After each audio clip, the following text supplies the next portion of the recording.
বন্ধু বিশালের বিয়েতে জয়পুরহাট গিয়ে দেখা হয়ে গেল বাংলাদেশের সবথেকে জনপ্রিয় সব কন্টেন্ট ক্রিয়েটরদের সাথে। বিশালের বিয়েতে কে কে আসছিল জানতে চাইলে সম্পূর্ণ ভিডিওটা দেখুন।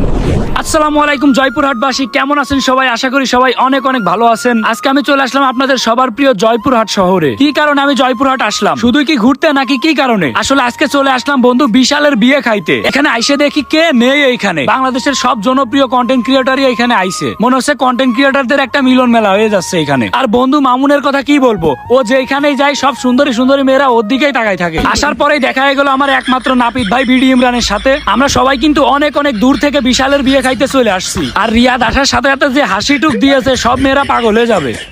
বিশালের বিয়েতে আসছি, দেখেন কি অবস্থা। বিশাল ভাই বিয়েতে এসে বিশাল বাতাস।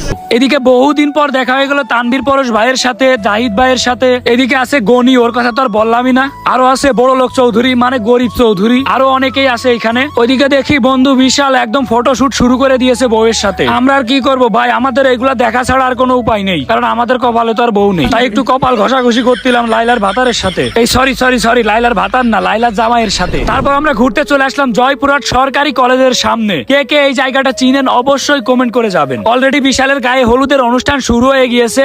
আজকে বিশালের গায়ে হলুদ, আর আগামীকালকে বিয়ে। মানে 10 তারিখে বিশালের গায়ে হলুদ হয়েছে, আর 11 তারিখে বিয়ে হয়েছে। আমি ভিডিওটা পরে আপলোড করতেছি আর কি। তারপর আর কি সবাই মিলে বিশালের আশীর্বাদ করে দিলাম। আর আমাদের দোয়া পাইছে, মানে ওর ভিক্ষা করে খাওয়া ছাড়া আর কোনো উপায় নেই। ওর ভিক্ষা করে খাওয়াই লাগবে। তবে ছেলেটা খুব খুশি। আমি মনে মনে ভাবতেছি তুমি আজকেই খুশি হয়ে নাও, পরে আর খুশি থাকতেই পারবা না, শুধু বিয়েটা করো। তারপর দেখি হঠাৎ করে বিশালের বিয়ের এখানে বৃষ্টি শুরু হয়ে গিয়েছে। ভাই বুঝতে পারতেছি না হঠাৎ করে বৃষ্টি শুরু হইলে কেন।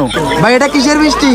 বিশালের এক্স এর কান্না, এগুলো বৃষ্টি না। তারপর আর কি বহুদিন পর আমরা সবাই মিলে একটা উড়া ধুলা ড্যান্স দিয়ে দিলাম। বহুদিন পর এরকম মজা করতেছি।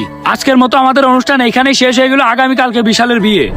পরদিন সকালবেলায় আমরা সবাই রেডি হয়ে বসে আছি। সবাই ফটোশুট ভিডিও শুট এগুলা করতেছিলাম। আজকে বিশালের বিয়ে, আমরা সবাই যাব বিয়েতে। এখানে দেখে বর মনে হচ্ছিল মামুনকে। বিশালের থেকে মামুনরা আরো বেশি সুন্দর লাগে। সব মেয়েরা দেখে মামুনের দিকে তাকাই রয়েছে। বিয়ের গাড়িটাও কিন্তু অনেক সুন্দর করে সাজাইছে। এই গাড়িতে করে বিশাল যাবে।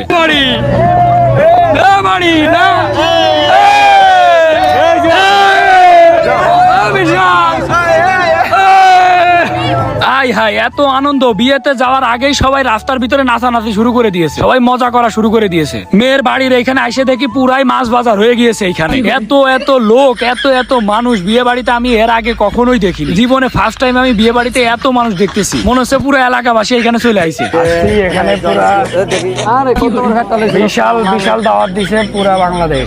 আসলেই বিশাল পুরা বাংলাদেশ দাওয়াত দিছে। আসলে ওর মনটা অনেক বড়, তা না হইলে এত বড় রিস্ক কেউ নিতে যাবে না। এত এত বন্ধু বান্ধব, এত এত মানুষ দাওয়াত দিছে, আর এত এত মানুষ দাওয়াত করে যে ও খাওয়াচ্ছে, এটা আসলেই ভাই দেখার মতো। অনেক বড় আয়োজন করেছে আসলেই, তা নইলে এত মানুষ কিভাবে দাওয়াত দিবে। আর বিয়ে বাড়ির গেটে ভাই যে কি অবস্থা হয়ে গেছিল। বিয়ানরা যে পরিমাণে ফাজলামি করতেছিল, আমরাও ফাজলামি করতেছিলাম। অস্থির একটা পরিবেশ। তারপর আস্তে আস্তে আমরা ভিতরে ঢুকতেছি, যে দেখি আসলে পরিবেশটা কেমন। এখানে এসে আমি কি দেখতে পাচ্ছি ভাই, আমার আগে সবাই খাইতে বসে পড়েছে। তাড়াতাড়ি বসে পড়তে হবে, তা নইলে পরে ভাগে পাবো না। যাই হোক, ভাগে পাইছি আর খাওয়া দাওয়া শুরু করে দিয়েছি। এরপর আমরা সবাই মিলে ফটো শুট করে নিচ্ছিলাম, বিশালের সাথে ফটো শুট করতেছিলাম। বন্ধুর এই হাসি আজকেই শেষ হয়ে যাবে, কালকে থেকে আর এরকম হাসতে পারবে না, কান্না শুরু হয়ে যাবে। বন্ধু তুমি আজকের পর থেকেই বুঝতে পারবা। তো যাই হোক, আর বেশি কথা বাড়াবো না। বন্ধু বিশালের জন্য অনেক অনেক শুভকামনা রইলো, ওর দাম্পত্য জীবন যেন সুখী হয়। আর আমাদের আজকের ব্লগটা ছিল এই পর্যন্তই। আজকে আমরা জয়পুরহাট থেকে চলে যাব। ব্লগটা আপনাদের কাছে কেমন লেগেছে অবশ্যই কমেন্ট করে জানাবেন। আর জয়পুরহাট থেকে কে কে আমার ভিডিওটা দেখছেন অবশ্যই কমেন্ট করে জানাবেন।